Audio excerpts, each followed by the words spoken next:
ఇప్పుడే జీ5 app download చేయండి. చూడండి మీ ఫేవరెట్ టీవీ షోస్ ఎప్పుడైనా ఎక్కడైనా. నువ్వెంత అజ్ఞానంతో ఆలోచిస్తున్నావో నీకు అర్థం అవుతుందా?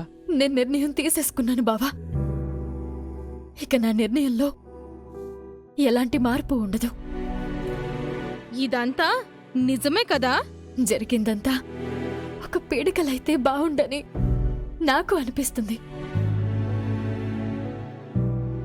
కాని అలా జరగదు కదా. మాట మార్చావు కదా? విగ్రహం తెస్తాను అని మాటిచ్చాను, తేలేకపోయాను. అదేటూ సాధ్యం కాదు. బావని వదులుకుంటాను అని మాటిచ్చాను, ఇది సాధ్యమవుతుంది. అందుకే ఈ మాటనైనా నిలబెట్టుకుంటాను.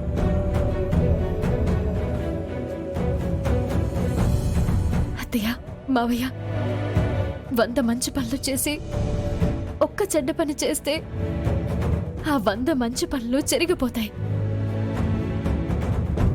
ఇప్పుడు నా పరిస్థితి అదే. కర్మఫలం అనుభవించక తప్పదు అంటారు. అది తప్పించుకోవాలంటే కాలాన్ని వెనక్కి నట్టాలి. అంత శక్తి నాకు లేదు.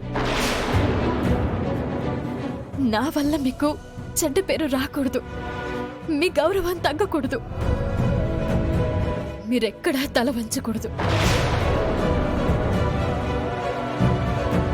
బావ జీవితంలో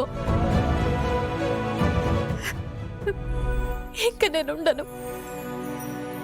అవని,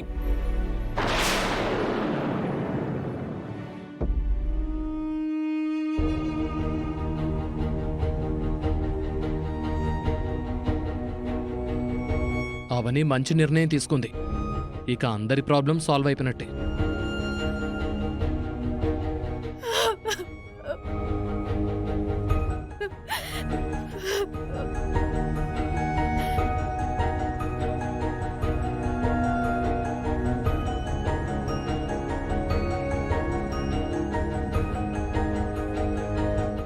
నన్ను కొట్టాలంత కోపం వస్తుందా, లేక చంపాలన్నంత కోపం వస్తుందా? నువ్వెలాంటి శిక్ష విధించినా అందుకు నేను సిద్ధం బావా. భర్తను వదులుకుంటానని అంత సులువుగా ఏ భార్య చెప్పదు. తాళిని వదులుకుంటానని అంత అన్యాయంగా ఏ ఆడది చెప్పదు. భర్త కోసం, తాళి కోసం దేవుణ్ణి కూడా ఎదిరించగల ఆడవాళ్లు పుట్టిన దేశం ఇది. అలాంటిది నీకంత ధైర్యం ఎలా వచ్చింది? వదులుకుంటావా? నన్ను నిజంగానే వదులుకుంటావా? వదిలి బ్రతకగలవా? వదిలి ఉండగలవా? అసలు తట్టుకోగలవా? ఓ 4 రోజులు, నెల రోజులు ఏడ్చి మర్చిపోతావేమో, కానీ నాకది సాధ్యం కాదు. కలిసుండి రోజు ఏడవడం కన్నా, కలిసుండి రోజు బాధపడడం కన్నా విడిపోవడం మంచిది కదా. మనం త్యాగం చేయడం వల్ల అన్ని సమస్యలకు పరిష్కారం దొరుకుతుంది. నువ్వు నన్ను మభ్యపెట్టాలని చూడకు. నువ్వు సమస్యలను ఎదిరించగల దానివే గాని సమస్యలకు భయపడి తలవొగ్గేదానివి కాదు. అలాంటిది ఈరోజు నువ్వు నన్ను వదిలేస్తానన్నావంటే ఏదో బలమైన కారణం ఉండే ఉంటుంది. నీ నుంచి దూరం కావడం నాకు ప్రాణం పోవడంతో సమానమని చెప్పినా నువ్వు ఇలాంటి నిర్ణయం తీసుకున్నావంటే ఏదో జరిగిందని అర్థం అవుతుంది. అదేంటో చెప్పు. నా దగ్గర నిజాలు దాచొద్దావని నిజం చెప్పు. నువ్వన్నది నిజమే బావా. నేనెంత పెద్ద సమస్యతోనైనా ఆఖరి నిమిషం వరకు పోరాడగల ఆత్మస్థైర్యం కలిగిందాన్ని. అలాంటిది నా ధైర్యాన్ని నేను కోల్పోవడానికి ఒక కారణం ఉంది.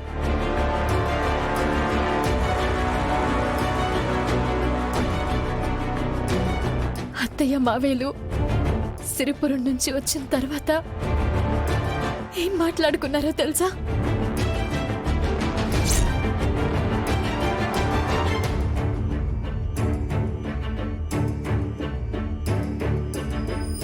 ఏమైంది వేద? రుద్రాణిని మనం ఎంతగానో బ్రతిమాలాం. అయినా ఆ తల్లి కూతుళ్ళు మన మాట వినలేదు. ఇక ఎన్ని రకాలుగా భయపెట్టినా బెదిరించినా మన మాట వినరు. మన అమ్మవారిని మనకివ్వరు. గొడవపడి కంప్లైంట్ ఇచ్చుకుని విషయం పల్లెటూరు వాళ్ళకి తెలిసిపోయి మనం పరువు మర్యాదలు పోగొట్టుకోకూడదు. అలా జరగకూడదు కాబట్టి నేనొక నిర్ణయం తీసుకున్నాను. రేపక్కడికి వెళ్దాం, జరిగిందంతా చెప్పేద్దాం. అందరూ విన్న తర్వాత ఎటో నన్ను నానా మాటలు అంటారు. ఆ మాటలు నేను భరించక తప్పదు. ఆ తర్వాత ఊరి వాళ్లకు నేను నా ముఖం చూపించలేను. అందుకే అందరి ముందు, అమ్మవారి ముందు నా ప్రాణం వదిలేస్తాను.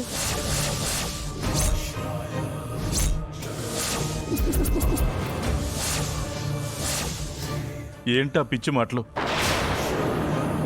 రుద్రాణి ఏమో అవని శ్రీకర్లని విడగొట్టి అలేఖ్య శ్రీకర్ల పెళ్లి జరగాలనుకుంటోంది. అవనికి నేను అన్యాయం చెయ్యలేను. నా ప్రాణం పోవడం తప్ప నాకు మరో దారి లేదు. అందుకే అమ్మవారి ముందు కన్ను మూస్తాను.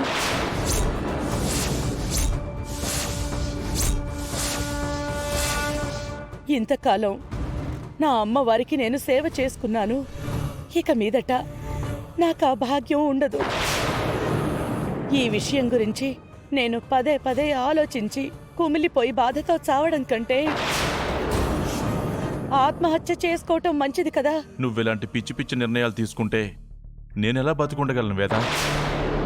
నా ప్రయాణం కూడా నీతో పాటే. మన చివరి మజిలీ అదే అనుకుందాం.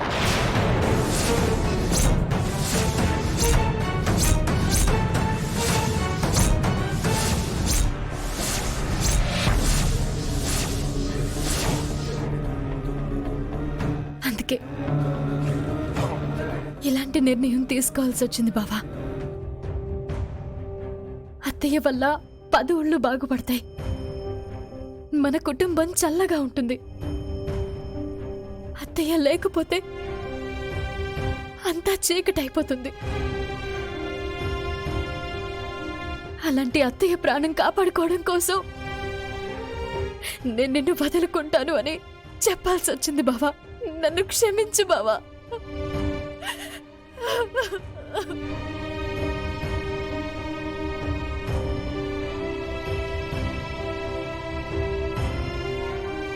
జీ5 యాప్ డౌన్లోడ్ చేసి అన్ని ఎపిసోడ్స్ పూర్తి ఉచితంగా చూడండి.